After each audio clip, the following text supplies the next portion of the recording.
오늘 시간에는 오늘날 성도들이 왕같은 제사장들로 살아간다는 말은 무엇을 의미하는가 라는 제목으로 함께 말씀의 은혜를 나누기를 원합니다. 오늘도 거룩하고 복된 날에 주님 앞에 나와 예배드리는 사랑하는 성도들과 또 온라인으로 함께 예배드리는 성도들을 사랑하고 축복합니다. 주의 안에서 천국까지 잘 믿음의 행진 갈 감당하시어 천국에서 웃는 얼굴로 미소로 서로 화답하며 주님께 경배드릴 수 있는 모든 성도가 되길 간절히 바랍니다. 성막에 관한 말씀을 시작하다가 조금 더 깊이 들어가서 이 말씀을 증언하고 있는데요, 오늘 우리에게 있어서 또 필요한 말씀들을 오늘도 성막에서 쓰임받는 제사장들의 그 직무와 그 위치를 통해서 한번 살펴보는 시간을 갖도록 하겠습니다. 오늘날의 개혁교도 또는 개신교도들은 루터와 칼빈, 토마스 민처, 또 찌빙글리 이런 그 신학자들의 그 뒤를 이은 종교개혁의 후손들이라고 말할 수 있습니다. 그래서 오늘 우리가 교회에서 접하는 하나님의 말씀들은 종교개혁자들이 해석해 놓은 그 바탕 위에서 오늘 우리가 말씀을 듣고 또 이렇게 하는 것이 많습니다. 그래서 우리 종교개혁자들이 이루는 많은 신앙적 유산들이 있는데 그 중에서 루터가 만인 제사장설이라는 그 교리를 정립을 했습니다. 그래서 종교개혁자들의 후손인 우리 개혁교회 성도들은 다 제사장들이라는 것에 대해서 한 번쯤은 들어보았을 것이라고 생각이 됩니다. 그러면 모든 성도들이 다 제사장이 되었으니까 이제 교회는 다 제사장들이니 목회자 이런 사람은 필요 없고 이런 직분들은 필요 없고 그냥 우리 모두가 다 목사다라고 생각하고 이렇게 살아가야 되는 것일까요? 구약시대에는 이스라엘 백성들이 하나님께 나올 때에 그냥 하나님께 나아가지 못하고 중간에 중보자가 필요했지 않습니까? 제사 드릴 때는 레위인들과 제사장이 도움을 받고 또 그 다음에 기도할 때 또 그 어떤 말씀을 올릴 때 이런 것은 제사장들이 성소에서 하는 일에 도움을 받고 특히 기도를 올릴 때는 향을 그 지성소의 향을 살랐던 대제사장이 도움을 받지 않습니까? 그래서 구약시대 같다면 우리의 기도가 바로 올라가지 아니하고 중간에 우리가 죄를 용서받으려고 해도 중간에 제사장들이 제사를 지내고 향을 피웠다는 거죠. 그런데 만 제사장들은 무엇입니까? 우리가 이제 누구든지 그런 중간에 중보자의 도움 없이 갈 수 있다는 게 아니겠어요? 그래서 이 만인 제사장들은 어쩌면은 우리의 실존을 다시 한번 자각시켜주는 놀라운 하나의 사건이었다 이렇게 표현할 수 있습니다. 그러면 우리 모두가 다 제사장들이 되었으니까 우리는 이제 더 이상의 목사 뭐 이런 직분들이 필요 없이 모두가 다 나도 설교할 수 있고 나도 성찬 집례하고 나도 세례 주고 다 이렇게 할 수 있을까요? 우리는 이 종교개혁자들의 신앙의 유산에 대해서 좋은 것은 받아들여야 되겠지만 어떤 것들 또는 잘못 이해된 것들은 한 번은 분별을 할 필요가 있습니다. 그래서 우리 자신을 돌아봐야 됩니다. 분명한 사실은 예수 그리스도께서 오심으로 말미암아 더 이상의 중간에 어떤 끼어들 것은 필요 없고 바로 하나님께 바로 갈 수 있다. 할렐루야. 이것은 확실한 거예요. 우리가 요한복음 3장 16절 보면은 모든 사람들이 믿기만 하면 그 믿는 자는 다 멸망치 아니하고 영생을 얻을 수 있도록 구원 얻을 수 있도록 하셨다는 거죠. 그러니까 이 예수 그리스도 때문에 우리는 중간에 어떤 매개체 없이 누구든 신앙 고백하고 천국에 들어갈 수 있는 것이죠. 두 번째는 누구든지 예수 그리스도를 믿고 그러면 성령을 하나님께서 우리에게 보내주셔가지고 누구든지 성령을 받아서 하나님의 생명을 갖게 되고 그 하나님의 생명을 받아서 하나님의 자녀로 탄생할 수 있다. 이것은 누구든지 가능한 것입니다. 그래서 성령을 주신다 뿐만 아니라 우리가 이제는 누구든지 하나님께 기도할 수 있다. 예전에는 부탁을 해야 하잖아, 제사장이나 대제사장에게. 근데 이제 부탁할 필요 없이 내가 직접 하나님께 구할 수 있다. 이게 바로 우리가 이제 다 제사장들이 되었다는 그런 의미겠죠. 더욱이 우리는 마태복음 28장 18절 이하에 예수님께서 오셔가지고 유대인과 이방인, 할례받은 민족과 할례받지 않은 민족의 차별을 철폐해버렸어요. 예전에 구약시대라고 한다면 성막에 나가서 제사를 드릴 수 있는 사람은 할례를 받은 히브리 유대인들 아니면 못 갔어요. 안 받아줬습니다. 그러나 지금은 예수 그리스도만 믿으면 하나님 보좌 앞에 쑥 올라갈 줄로 믿습니다. 그래서 예수님은 이 땅에 오셔가지고요, 처음에는 이스라엘 민족의 잃어버린 양만 이렇게 딱 이렇게 찾으러 왔다 이렇게 얘기를 하셨지만 나중에 뭐 하셨어요? 죽고 부활했을 때는 이제는 그런 이스라엘 집에 잃어버린 양이 아닌 모든 민족이 다 구원받을 수 있다. 할렐루야. 그렇게 된 이유는 뭐냐? 히브리서 기자가 말한 것처럼 예수님이 몸이 둘째 휘장이 되어가지고 하나님 보좌 바로 앞으로 가는 지성소로 들어가는 길을 막고 있었던 것을 찢어버린 거죠. 예수의 몸이 둘째 휘장이 돼가지고, 그래서 이제는 누구든지 하나님 보좌 앞으로 가는 길이 열렸습니다. 할렐루야. 그래서 내가 곧 길이요 진리요 생명이니 나로 말미암자건 아버지께로 올 자 없다는 거죠. 예수님을 통해서 우리 갈 수 있다는 거예요. 할렐루야. 그래서 우리는 이제 이 만인 제상설이 다른 게 아니라 누구든지 다 구원받을 수 있고, 누구든지 다 성령 받을 수 있고, 누구든지 다 기도할 수 있고, 누구든지 다 하나님 자녀가 되는 것이고, 누구든지 다 하나님께서 이 땅에 부여하신 일들을 잘 감당하고 섬길 수 있는 자격을 얻게 되었다. 할렐루야. 그것을 우리가 알게 되었습니다. 그런데 우리가 여기서 알아야 될 사실은 그런 질문 던집니다. 천국에 들어가면 모든 사람들이 다 왕같은 제사장직을 수행할까요? 오늘 베드로 사도는 성도들의 그 신분에 관하여 얘기를 들려주고 있는데, 그 중에 핵심은 베드로 2장 9절에 너희는 왕같은 제사장들이다 라고 말하고 있다는 거죠. 그러면 우리 모든 성도들은 천국 가면 다 왕노를 하는 자가 되는 것일까요? 우리 모든 성도들은 다 하나님 보좌 가까이 섬기는 제사장들이 되는 것일까요?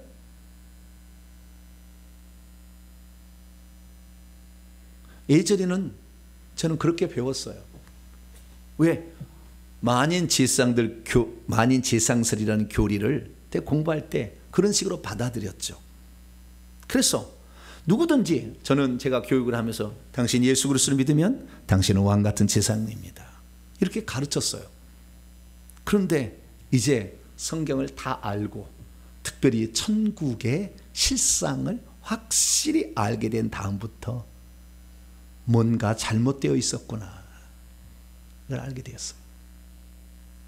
그러니까 제가 지난 한 5년의 삶을 통하여서 제가 성경을 다시 원문으로 쫙 보고 교리들의 잘못된 허점들을 싹 살펴보고 이렇게 했더니, 첫째, 한 번 구원 영원한 구원이 아니었어요. 누구든지 구원을 받을 수 있는 거예요. 예정된 자만 구원받은 게 아니라. 그게 첫 번째 알게 된 사실이었고, 두 번째는 뭐냐? 천국에 그러면은 모든 사람이 구원을 받았으면은 천국에 들어가는 모든 사람이 그 왕 같은 제사장들이냐? 그 부분에 관하여 명확한 성경적 가르침과 그리고 실상을 알게 된 것입니다. 그래서 오늘 베드로 사도가 너희는 왕 같은 제사장들이다 라고 하는 말의 본뜻은 무엇인가? 나중에 살펴봅니다마는 이것은 번역을 잘못한 거예요. 그래서 본뜻은 무엇인가? 그러면 제사장으로 우리가 살아간다는 말의 의미는 또 무엇이며, 베드로가 왕 같은 제사장이라는 이 말을 썼던 것은 어떤 의도를 가지고 이것을 말했던 것이며, 종교 개혁자들은 이것을 어떤 의미로 사용해서 교리를 만들었으며, 또한 종교 개혁자들은 이 교리를 만들어서 우리에게 얘기했지만 받아들일 우리들은 어떻게 곡해서 또 받아들여서 우리 스스로 그냥 쉽게 그냥 해석하고 살고 있는지, 이 부분을 통하여 우리의 구원론을 바로잡고 천국에서 우리가 누릴 지위와 신분에 대한 정확한 성경적 가르침을 통해서 여러분의 삶을 새롭게 증진시키는 복된 시간 되기를 간절히 바랍니다. 자, 그럼 오늘 본 말씀 무슨 말씀입니까? 성도들은 선택받은 족속이자 왕에게 속한 제사장의 체계로서 거룩한 민족이며 보배로운 백성으로서 하나님께서 이 땅에 주신 그 귀한 빛, 생명의 빛을 모든 사람에게 선전, 다시 말해서 전하기 위하여 보냄을 받았다라고 했다는 그런 말씀입니다. 자, 예수님을 믿게 되면 누구든지 왕같은 제사장이라 이렇게 말하고 있는데, 그러면 천국에 우리가 들어가게 될 때 모든 성도들의 신분들은 다 똑같이 제사장이 되는 것일까요? 우리가 천국에 들어가면 누구든지 다 천국에서 왕노하는 사람으로 들어가게 되는 것일까요? 더 나아가 성도와 하나님 사이에 더 이상 제사장 같은 직분이 필요 없게 되었으니 중보자적인 목회자들도 교회에서는 필요 없다, 이 말인 것일까요? 대체 성도들을 가리켜 왕같은 제사장이라 바실레이안 히에라, 히에라 튜마죠. 히에라 튜마라고 언급하는 이 베드로전서 2장 9절의 말씀의 본뜻은 대체 무엇일까요? 오늘날의 개신교회 가운데에 회중교회라는 교회가 있습니다. 우리나라에는 별로 없어요. 우리나라 양반 상놈 제도가 강했기 때문에 이게 자리 잡을 수가 없었어요. 미국이나 서양 가면 회중교회라고 있습니다. 이 회중교회는 어떤 교회느냐? 모든 성도들의 직분을 없앴습니다. 그래서 서로가 부를 때 형제님, 자매님 이렇게만 부릅니다. 목사직이 없어요, 거기는. 그래서 형제님, 자매님 이렇게 부릅니다. 그래서 회중교회라고 부르죠.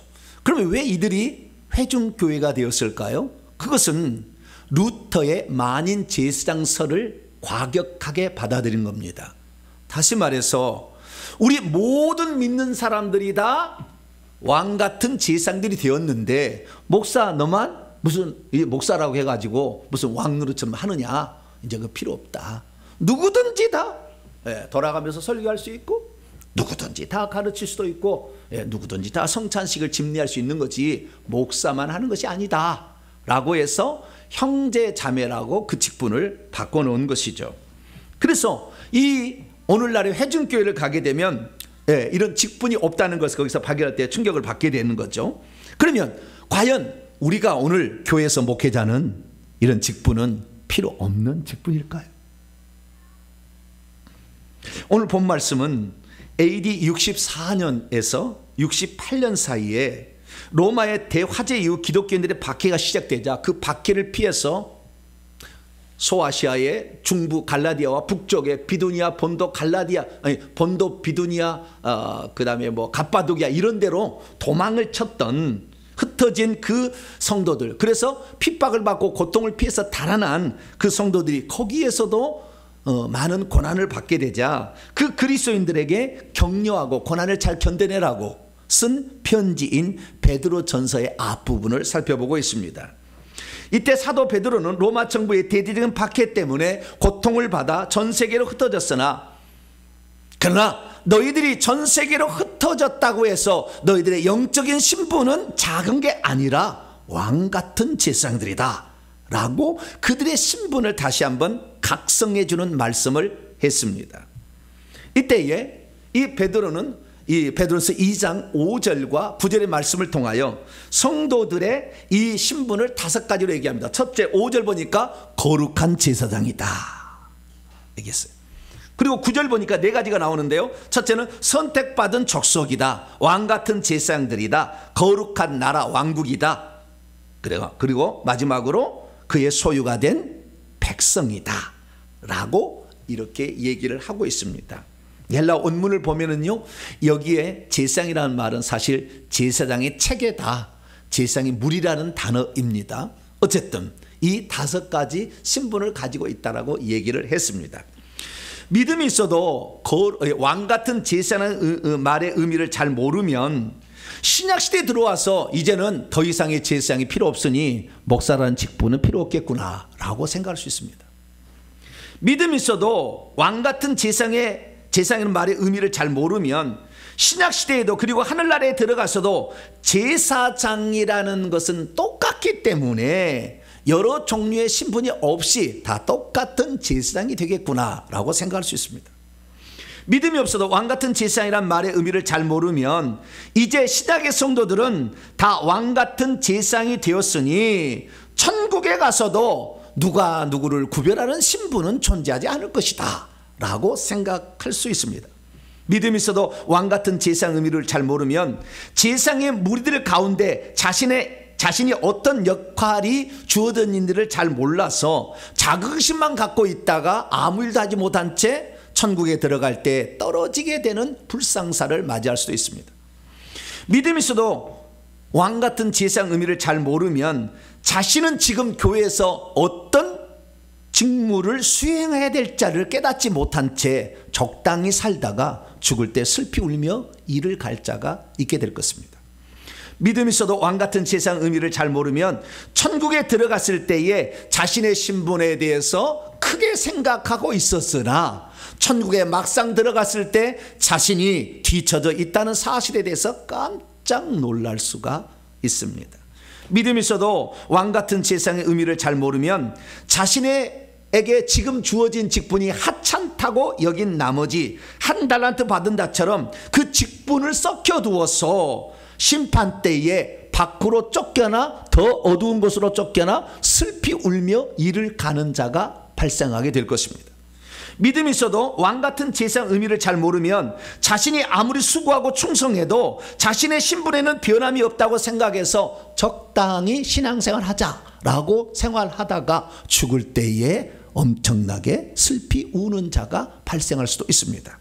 그러므로 우리 성도들은 베드로가 왕같은 제사장의 의미를 무슨 뜻으로 말씀하셨는지를 정확히 알아가지고 오늘 그 직무를 감당하게 합당한 자로 여러분을 준비하셔가지고 죽을 때에 입가에 미소를 띄울 수 있는 복된 성도가 되기를 간절히 바랍니다. 자, 그러면 종교 기획자들은 왕같은 제사장이라는 이 교리를 만든 것이 베드로서 2장 5절과 9절 이 두 구절을 갖다가 왕같은 제사장의 그 바탕으로 쓴 거예요. 물론 요한계시록 말씀도 약간 썼습니다만은. 그러면 핵심인 베드로전서 2장 5절과 2장 9절의 말씀, 베드로가 한 말은 과연 어떤 의미로 말했던 것일까요? 오늘날에 지금 개혁교도, 개신교도들이 오해하고 있는, 곡해하고 있는 것이 한 가지 있습니다. 그것은 만인 제사장설이라는 교리를 잘못 이해하고 있는 거예요. 어떻게 이해하고 있느냐? 이겁니다. 만인 제사장설이니까 만인 모든 사람들은 다 제사장이다. 거기까지만 하면 괜찮은데 이제 그런 거예요. 모든 사람들이 다 뭐다? 제사장들이다. 그러니 교회에서 제사장의 후손이라고 그 역할을 감당하는 목회자들은 더 이상 필요가 없다.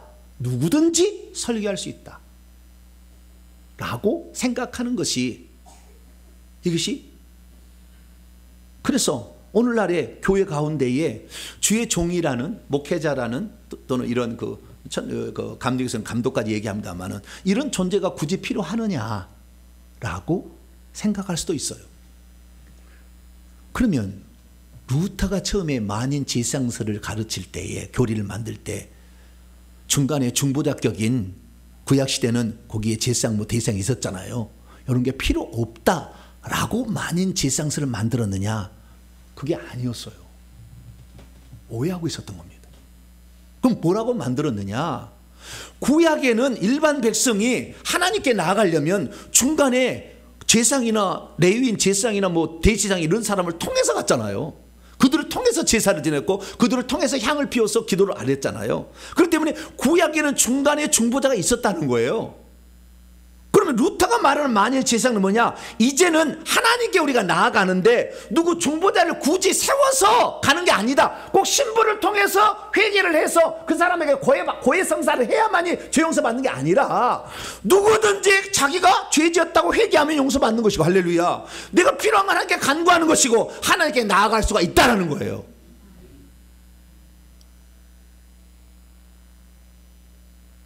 그러니까 만인 제사장이라는 것은 누구를 통해서 구원을 받고 누구를 통해서 기도를 하고 누구를 통해서 죄사함을 받는 게 아니라 이제는 누구든지 바로 짓고 할 수가 있게 됐다. 하나님께 나아갈 수 있게 되었다는 말로서 만인이 다 하나님께 나아갈 수 있게 되었다는 말로서 만인 제사장을 표현한 것이지, 구약의 제사장들은 필요 없으니 교회에서 목사직을 없애자 라는 말로 얘기한 게 아니라는 거예요.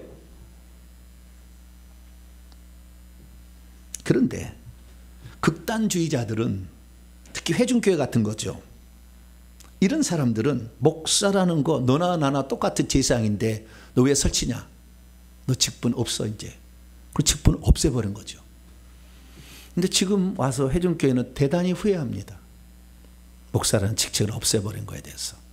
왜냐하면 목사라는 직책을 없애버렸다고 해서 말씀을 다 전할 수 있느냐, 아니라는 거 알거든요. 자기들도. 하나님이 정해서 말씀 사역자로 이 땅에 보낸 자가 있다는 걸 알거든요. 그러나 말은 이미 교리를 정해놨기 때문에 뭐예요? 목사님도, 목사님 같은 말씀 전한 자도 형제님이라고 부를 뿐이죠. 부를 뿐이요. 사실은 그 직위가 있는 거예요. 그래서요, 이 루터가 말하는 것은 누구의 도움 없이도 홀로 하나님께 나아가서 기도할 수도 있고 구원받을 수 있고 죄사함도 받는 것이고 할 수 있다라는 의미로 주신 만인 제사장서를 곡해서 사람들이 오해한다는 것을 루터가 깨달았어요. 좀 시간이 지나자. 그래서 7년 만에 1517년에 얘기했다가 1525년에 가서 앞에 했던 것의 말을 뒤집었어요.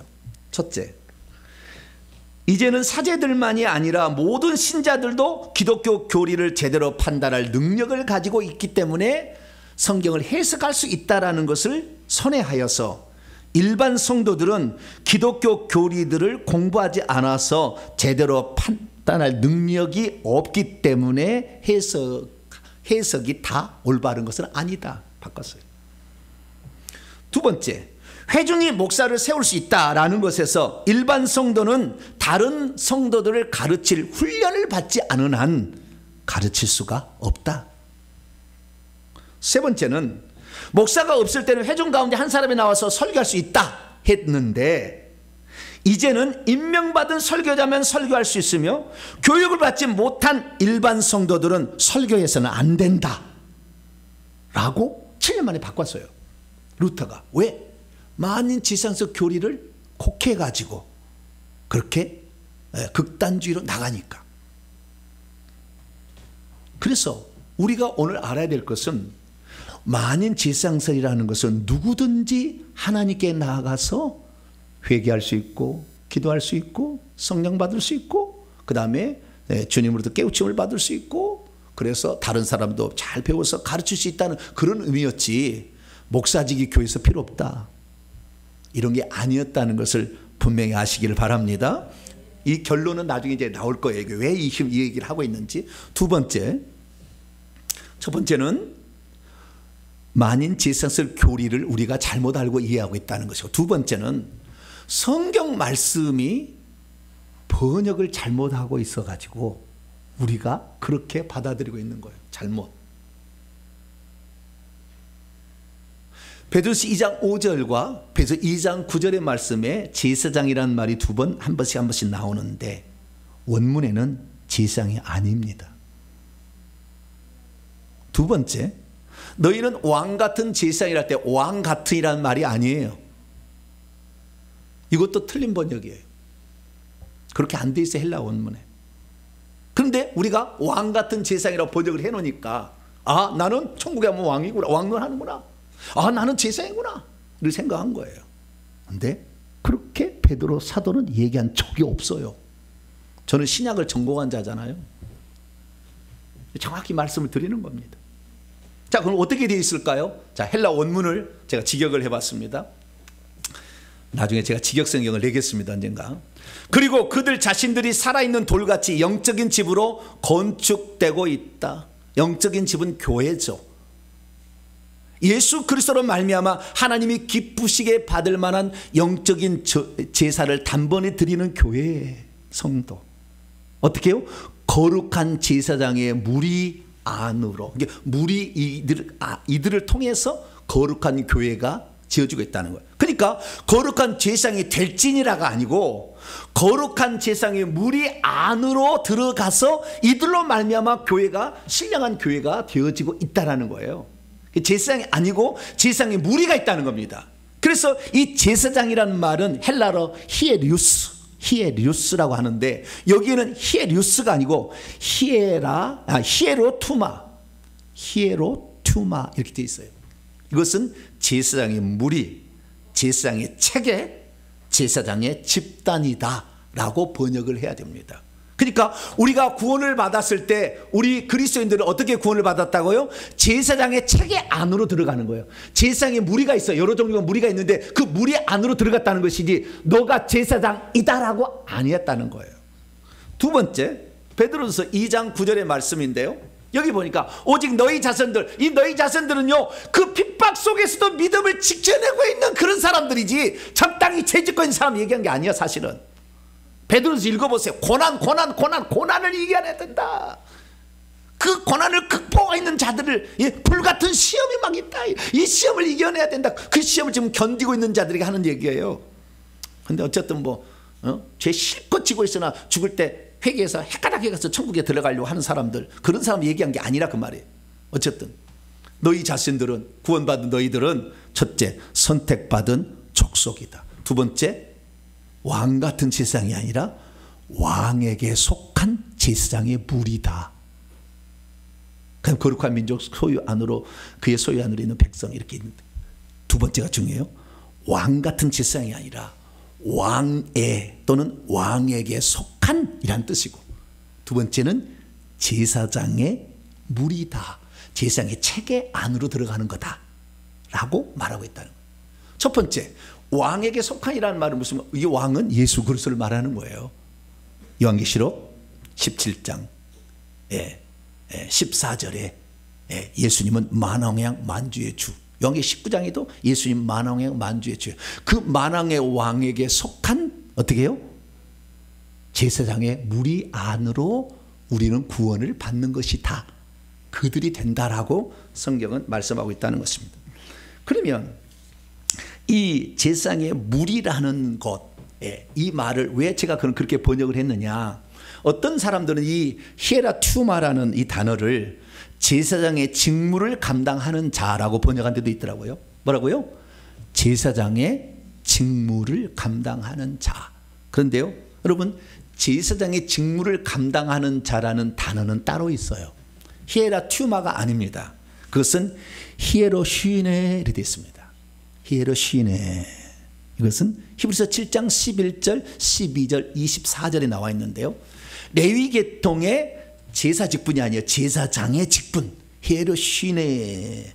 레위 계통의 제사장 직분은 변역이 됩니다. 그래서 멜기세덱의 반차를 따르는 한 대제사장 히에리우스가 오셨다는 거예요. 12절 말씀 보면 그분이 예수님인데요, 이 제사장의 직분이 바뀌어진다는 겁니다. 이 아론의 반차가 아닌 멜기세덱의 반차로. 그래서 예수님은 누구냐? 히브리 7장 24절에 영원히 살아계신 분이기 때문에 그 제사장의 직분 히에로시네도 갈리지 않기 때문에 누구든지 예수님을 힘입어 나가면은 하나님께 뿅 갈 수 있대요. 할렐루야. 그분만 통하면은, 우리 목사 안 통해도 그분만 통하면 천국 갈 수 있다는 거예요.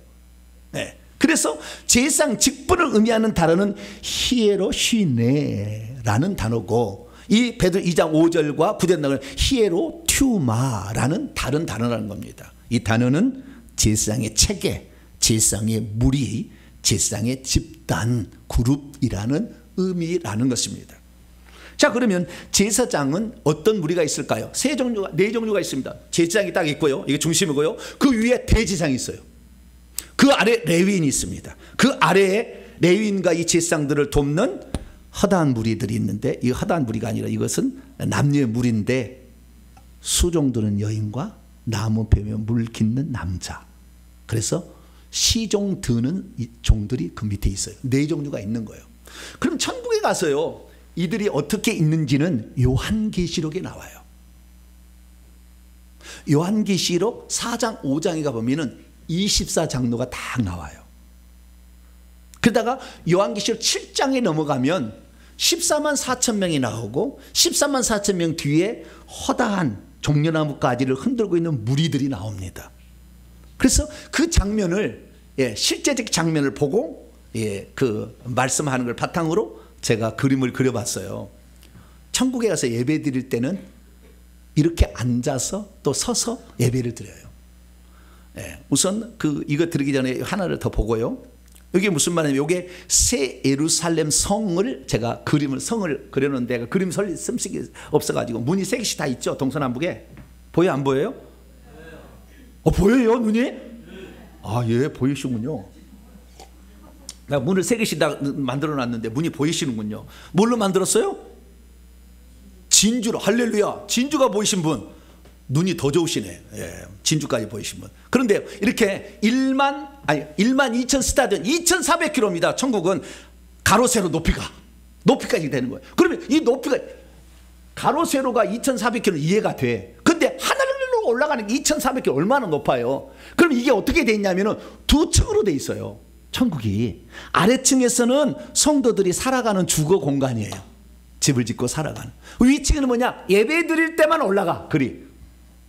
그래서 이 천국의 한 중심은 노란 게 하나님 보좌예요. 노란 게 하나님 보좌인데요. 이 하나님 보좌는 3층 천에 있고요. 우리 사는 것은 2층 천에 있는 거예요. 3층 천에 하는 보좌가 있는데 그 보좌로 사람들이 쭉 예배드릴 때 올라가는 겁니다. 그러면 평소에 어떻게 사느냐? 이 2층 천에서 사는데 24개의 마을이 돼 있어요. 그래서 모세마을, 요셉마을, 모세마을, 아담마을, 다은마을, 여호수아마을, 그 다음에 그 세례 요한마을 이런 식으로 쭉 마을이 있어요. 그 마을에서 살다가 예배드릴 시간이 되면 안식일, 절기가 되게 되면 그 위로 쫙 올라가요.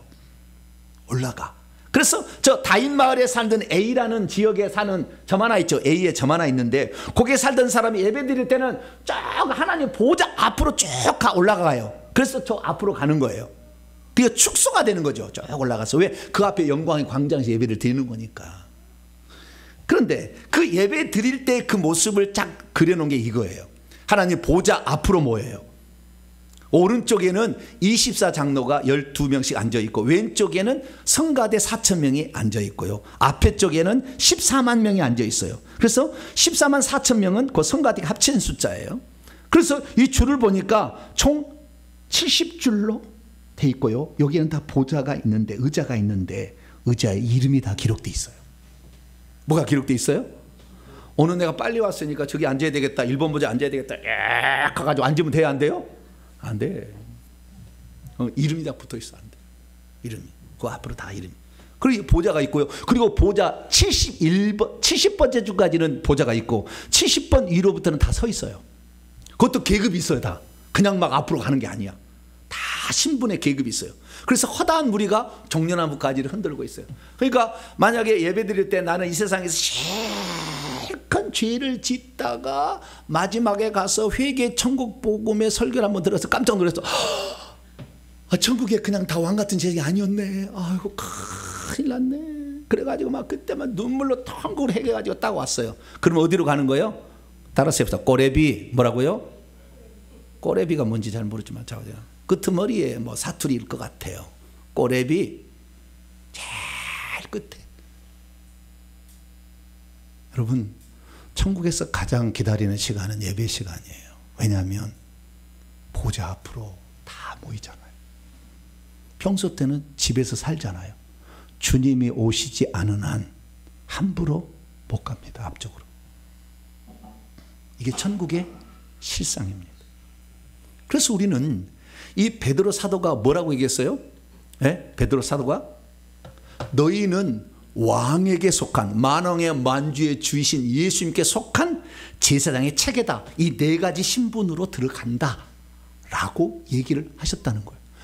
구약의 제사장 체계가 그랬고 오늘날 교회에서도 그 체계는 유효하며 천국에 들어갔을 때도 그 신분이 그대로 존속된다 라고 성경이 우리에게 말씀하고 있다는 것입니다. 자, 여러분은 어떤 존재로 들어가길 원합니까? 근데 참 감사하게도 이 네 가지 신분 말고요. 이 네 가지 신분이 아니었는데도 자기가 제사장이 될 수 있고 대제장도 될 수가 있어요. 그 방법이 뭐냐? 민수기 읽어보게 되면 대제사장, 제사장이 누가 되고 어떤 직무를 감당하는데 중간에 뭘 끼워놨냐면은 나시린을 끼워놨어요. 뭐라고요? 나시린. 나시린은 자기가 소원을 해서 제사장이 될 수 있어요. 이게 대표자가 사무엘입니다. 에봇을 입고 원래는 에브라임 지파 사람이었는데 그렇게 되는 특별한 경우가 있어요. 그래서 있는데 우리가 이 네 종류의 신분이 있단 말입니다. 그래서 우리는 이 네 종류의 신분이 천국에서 그대로 있다는 것을 아셔야 되는 거예요. 그러면 그 신분에 내가 어떻게 차지할 것인가? 잘 보세요. 제가 지금부터 얘기를 쫙 해드릴 테니까요. 네 가지 신분을 차지하려면 내가 요 일을 하고 있으면 천국에서도 그 직분을 맡는 거예요. 네, 아시겠죠? 그래서 나는 그러니까 언감생신한 말이 있죠. 나는 도저히 그 일을 하지도 못하면서 나는 해야 돼. 그렇게 되는 게 아니라 이거예요. 잘 보세요. 첫째, 가장 기본한 거. 자, 들어가기 전에 먼저 한 가지 도표를 제가 인식을 다시 한번 정리해 드리겠습니다. 제사장이 기본이고요. 제사장은 레위 지파의 아론과 그의 후손들만 되는 것이고 그 중에 한 사람만, 장자만 대제사장이 되는데 이 대제사장은 천국에 가면은 24장로들이 예표하고 있고 제사장은 14만 4천 명 중에서 1번에서 6번 줄에 앉아 있는 자들이 제사장이 되는 겁니다. 그리고 7번 줄에서 70번 줄에 앉아 있는 자들은 레위인격이 되는 것이고 그리고 서서 예배드리는 허다한 무리들은 나무 뱀에 물깃는 남자와 수종들은 여인을 말하는 거죠. 신분적으로 말하자면 천국에서 제사장은 왕들을 의미하는 것이고요.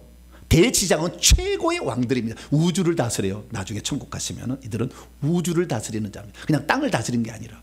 그 다음에 레위인들은 주인들로서 자기 밑에 시중 두는 자가 있어요. 시중 두는 섬기는 이들이 나무뱀에 물깃는 자, 수종들은 여인으로 비교할 수가 있게 되는 것입니다. 그러면 나는 어떤 신분으로 들어갈 거냐? 그러면은 그 직무를 수행하는 자가 들어간다고 했죠. 직무를. 구약에는 레위 지파 아니었으면은 그렇게 될 수가 없어요.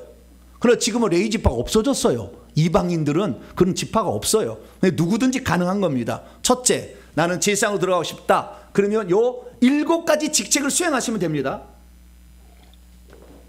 첫째, 성막을 설치하고 철거하는데 모든 것을 총괄 주관을 해야 됩니다. 둘째, 성막들에서 5가지 번제, 소제, 화목제, 속건제, 속제 이런 제사들을 집례를 해야 됩니다.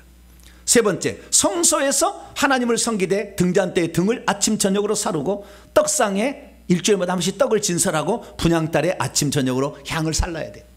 다 기도가 다 설명을 다 했으니까 생략. 네 번째, 사람들이 깨끗하게 되기로 원한다. 나는 문둥병자인데 깨끗하게 되고 그러면 어떻게 성결 예식을 하는지 그 성결 예를 다 집행을 해야 되고 백성들이 송사라면 재판을 해주는 일 해야 됩니다. 다섯 번째, 성경 말씀인 율법을 해석하고 낭독하고 가르치는 일을 해야 되는 것입니다. 여섯 번째, 나팔을 불어 신호를 알려서 위급할 때 도망치도록 전쟁할 때 앞쪽으로 가도록 그다음 모든 백성을 소집하는 나팔을 부는 나팔수가 돼야 돼요. 마지막으로 백성을 축복하는 일을 하게 되면 천국에서 무슨 직분을 받는다? 제사장이 직분을 받는다. 그러니까 언감생식은 하지 마시라 그 말이에요. 두 번째, 나는 그러면 대제사장 하고 싶다. 아까 7가지 직무를 수행하고 3가지를 더 해야 돼. 첫째, 대속제일 죄를 관장해야 됩니다. 대속제일 날 지성소에 들어가서 제사를 드리는데 단점은 뭐냐면은 잘못했다면 즉사한다는 거예요. 즉사해. 성소에서 제사장 진례하다가 즉사한 사람 한 사람도 없어요. 근데 대제사장은 즉사할 수가 있어요. 그래서 방울을 달고 들어갑니다. 딸랑딸랑딸랑딸랑딸랑. 근데 한참 하다가 소리가 안 들려. 그럼 어떻게 된 거예요? 죽은 거지. 그래서요 발에다가 끈을 묶고 들어갔다고 그래요. 끈을. 그래서 끈을 딱 묶고 있다가 딸랑딸랑딸랑 하다 안 오면 어떻게 해요? 자기도 죽으니까 끄집어내는 거죠. 그래서 여러분 죽기를 사모하면 대제사장 되기를 갈망하시면 돼요. 나는 언제라도 잘못해서 거짓말 하나 잘못 전해가지고 나는 죽고 싶다 그러면 대제사장 되시면 돼요. 그리고 두 번째는 최고 재판 중에서 가장 어려운 재판, 최고 꼭대기의 재판을 해야 돼. 우림과 둠밈으로. 그 다음에 세 번째는 백성을 축복하는 일을 백성을 놓고 계속 기도해서 축복을 해줘야 되죠. 여러분 어쩔 때는요, 제가요, 살다 보니까요, 밤 3시도 전화가 오더라고. 그럼 전화를 받아야 돼요, 안 받아야 돼요? 목사도 잠 좀 자자! 그래야 되겠어요? 얼마나 위급하면 3시에 전화를 하겠는가? 받아서 벌떡 일어났어. 기도해 줘야죠. 네, 그러시려면 뭐요? 대장 되시면 돼요. 네, 이렇게 하시면 됩니다. 네. 레위, 제사장인데 레위는 5가지 직무를 수행해야 됩니다. 성막에 물건을 싸고 메고 이동하고 설치하고 교회를 짓고 막 하는 게 돼요. 두 번째, 제사장이 하는 일을 도와줘야 돼요. 그래서 제사장이 하는 진설병을 할 때 떡을 굽고 냄비에 지지고 삶고 뭐 껍데기 벗기고 털 정리하고 똥도 치우고 하시는 거예요. 그 다음 세 번째, 성전의 안전. 나중에 성막이 바뀌면 성전에 문지기 하는 겁니다. 문지기. 오늘 안내위원 말인 거죠. 성전에 문지기. 네 번째는 각종 절기 때 제사 때 찬양 성가대 하는 거예요. 성가대. 다섯 번째, 율법 말씀을 지키면서 가르치는, 본인이 지켜야 돼. 지키고 그 다음에 가르치는 교사를 해야 돼. 여기 교사 하시는 분들이 있으신가 모르겠네. 네, 좌우지가. 네, 많이 해야죠. 그러면은 레위인의 직책을 받을 수가 있다라는 것입니다. 마지막으로 그냥 허드렛 일이죠. 해막에서 수종 드는 여인들, 그 다음에 나무 펴면 물 깃는 이런 남자들, 이렇게 도와주는 여러 가지 일들을 해주는 이런 사람도 있습니다. 그래서 네 종류의 사람들이 있다. 그래서 이 땅의 이 직분이 천국에서도 그대로 있더라. 그러니까 교회도 오늘날 일주일에 한 번씩 떡상에 떡을 진설하는, 성소에서 하나님을 섬기는 예를 지키는 목사가 있는 것이지 없애버린 게 아니었어요. 그런데 회중교회는 이걸 없애버려서 후회를 합니다. 오늘날에 너나 나나 제사장? 아니에요. 제사장의 체계 안에 그 중에 한 사람이 한 직분을 취하는 것이지 다 제사장 직분이 아닌 거였어요. 이걸 정확하게 사도 베드로는 얘기를 해놨는데 우리가 종교계의 후손이 잘못 해석을 해가지고 다 누구든지 다 이제 사죄 필요 없다, 뭐 이런 식으로 이렇게 나가버린 거죠. 그래서 우리는 오해를 바로 잡아야 될 줄로 믿습니다. 여기에 지금 우리 모두는 여기에 오는데요, 제가 이제 이 모든 것을, 그러면 누가 과연 목회자를 하나, 이 땅에서 교회에 누가 바로 대지상처럼 한 개 교회만 하지 아니하고 모든 교회들을 살리는 이 일들을 하나. 제가 이렇게 천국에서 보낸 사람들의 그것을 다 살펴봤어요. 그랬더니 답을 찾았어요. 목사는 아무나 하는 게 아니었다. 누구나 가능하지만 아무나 하는 게 아니었다. 왜? 하나님께서 이 땅에 그 일을 하라고 천국에서 다 훈련을 시켜서 준비를 시켜서 사명을 주어서 보내야 그 일을 하는 거였어요. 나중에 제가 알게 됐어요. 한 교회만 아니 모든 사람들을 다 가르치고 이들을 이끌어가는 사람, 하나님이 정해준 사람이 가능했지 그냥 하는 게 아니었어요. 왜 그러느냐? 모든 사람이 다 타락해서 죄인이잖아요. 그런데 이들을 구원해야 되겠어. 그래서 하나님께서 그 중에 한 사람을 가지고 강하게 성령에 그냥 감동을 해가지고 밤에 꿈속에서 지옥에 확 담갔어. 너 지옥에 갈래? 내 일할래? 주님 일하겠습니다. 그래가지고 내가 딱 주의종으로 서울에가 신학교를 가가지고 딱 해서 목사가 됐는데, 옛날에 깡패지라는 성질이 나와요, 안 나와요? 당회실에서? 못 부르시죠. 당에 안 들어가 봐가지고. 목사가 마음에 안 들면 장도 이와 한 따까리 하고 온다는 거 아니에요? 왜? 안 변해 잘. 그러면 그 사람이 천국 가겠어요, 목사가? 한번 생각해 보시라고. 음란에 막 빠져 있어. 혈기 분노에 빠져 있어. 에? 쾌락과 향락 즐김에 빠져 있어. 이런 사람들이 하루아침에 목사 일을 그냥 아니 성령 충만할 때는 되죠. 성령 충만할 때는 거룩거룩하고 잘하지. 근데 성령 충만이 빠져보세요. 성질이 나오지. 안 되는 거예요. 그래서 하나님께서는요, 이 땅에 어떤 사람을 골라서 쓰면은 지 성질대로 갈 수가 있다는 거예요. 그러면은 하나님이 쓰시는 종이 그렇게 타락해버리면 하나님이 먹칠을 당해. 마귀가 조소를 해요. 그래서 아예 정해놓은 사람을 이 땅에 보내는 겁니다. 할렐루야. 그래서 이 땅에 지금 살아서 누구든지 다 제사장 될 수 있고 누구든지 제 제사장 될 수 있는 가능성은 있으나 하나님이 정해주신 사람이 아니면 끝까지 그 길을 못 간다. 그래서 그 길 가는 게 쉽지 않다. 그러나 나는 그 길을 가고 싶다고 말씀을 듣고 결단하면 누구든지 나시는 될 수 있다. 그래서 그 보좌자리 차지한 거 딱 보니까 20상도는 이미 끝났어요. 14만 4천 명에 약 5%는 나실인 들어갈 자리예요. 95% 이미 정해져서 하나님 정해져서 보낸 거 이 땅에. 인류가 다 5%는 나실인 자리예요. 나도 쉐일감. 그래서 얼마든지 주님은 지금도 가능성 다 열어놓고 있다. 그러면 우리가 이 세상에 살 때 다 목회자가 될 수 없고 제사장의 대상이 될 수 없고 레인이 될 수 없다면 나는 어떻게 살아가야 되는 것인가? 그럼 나는 그런 직분이 없으니 적당히 살아가야 되느냐? 그건 바보예요. 왜냐하면 천국에서의 영광스러움은 어떻게 되냐면은 평소 때는 어디서 산다고요? 집에서 산다니까. 집에서. 근데 그 집을 이 땅에서 어떤 직책을 맡든지 간에 한 달한테 맡든 두 달에 맡든 충성을 해버리잖아요. 그러면 그때마다 천국 집에 재료가 올라가서 천국 집을 지어요. 1층, 2층, 3층, 5층, 7층 이렇게 집을 지어가는 거예요. 그런데 천국에서 1번 보좌에 지금 들어간 사람이 솔로몬입니다. 근데 솔로몬은 집이 초라해. 왜요? 이 땅에서 영광을 다 받고 우상숭배 가득했잖아. 안 되는 거예요.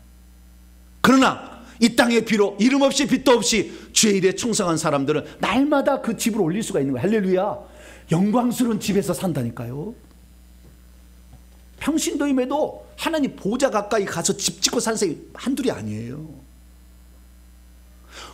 우리의 신분을 탓하지 말고 내게 주어진 일에 충성하지 못한 것을 탓해야지.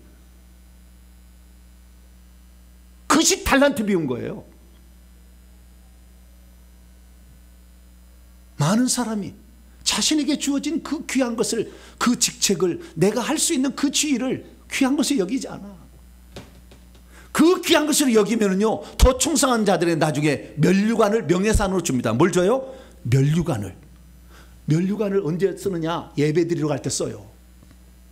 그러니까 예배드리러 보좌에 앉아 있어도 그 보좌 자리에서 면류관 쓰고 있는 자와 면류관을 안 쓰고 있는 자가 차이가 있는 거예요.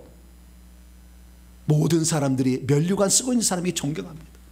당신은 대체 그 지위 낮고 천한 지위 있음에도 불구하고 그 충성해서 이런 면류관을 받은 성도가 되었군요. 존경스럽습니다. 나는 많은 걸 주셨으나 내 세상 욕심 채우다가 아무것도 하지 못해서 개털 모자 쓰고 왔습니다. 뭐라고요? 개털 모자 쓰고 왔습니다. 오, 당신 참 너무나 귀한 분이시군요. 그래서 주님께서 그 명예를 드높여 주는 거예요. 사랑하는 성도 여러분, 우리가 이 땅에 살 때 어떤 존재로 살 것인지 어쩌면 예정입니다. 그러나 이 예정은 고정은 아니에요. 우리가 어떻게 사느냐에 따라서 결정되는 것이고, 하나님은 그 중에서 오늘도 최선을 다해 충성하는 자에게 천국집을 아름답게 지어주시고, 어떤 자는 면류관을 씌워주는데 여러분 면류관을 쓰는 자가 되시기를 바랍니다. 사도 바울은 그래서 로마서 15장 16절에 나는 이방인들을 주께로 인도하는 제사장, 그 하나님께 인도하는 그 제사장에 나에게 직분을 주셨다고, 그 직분을 성실히 수행하는 것이 내게 너무나 감격적인 일이라고 고백하고 있습니다. 오늘도 하나님 나라를 모르는 많은 사람들이 있습니다. 나를 통해 그들이 하나님 나라를 찾아갈 수 있도록 하나님의 미랄이 되시기 바랍니다. 이름 없이 빛 없이 수고한다고 몰라주는 게 아니라 다 상으로 계산되고 있어요. 누구 앞에 나타나서 보여줘서 아름답게 보여지는 그것만 사모하지 말고 하나님 다 기억하시니까 이름 없이 빛도 없이 자신이 할 수 있는 거, 할 수 없는 거 하지 마세요. 내가 할 수 있는 거, 내가 이건 할 수 있어요. 내가 이건 할 수 있습니다. 바로 그거에 최선을 다해서 아름다운 천국집 만드시고 정말 영광스러운 면류관 쓰셔서 천국에서 주님의 사랑받는 복된 성도가 되기를 간절히 바랍니다. 거룩하신 하나님 감사합니다. 많은 사람들이 이 땅에 살아가지만 자신이 하나님께서 보낸 사람이 아닌데도 불구하고 그 일을 감당하려다가 얼마나 힘들어하고 고통스러워하는 자가 얼마나 많습니까? 비록 우리가 이 땅에서 별것 아니라 할지라도 오늘 말씀을 듣고 내 자신을 정신을 차려서 내게 주어진 위치에서 최선을 다해서 충성함으로 천국에 들어갔을 때 천국집의 아름다운 보석집을 상으로 받게 하여 주시고 면류관 쓰는 성도들이 되도록 역사해 주옵소서. 우리 주 예수 그리스도의 이름으로 기도하옵나이다.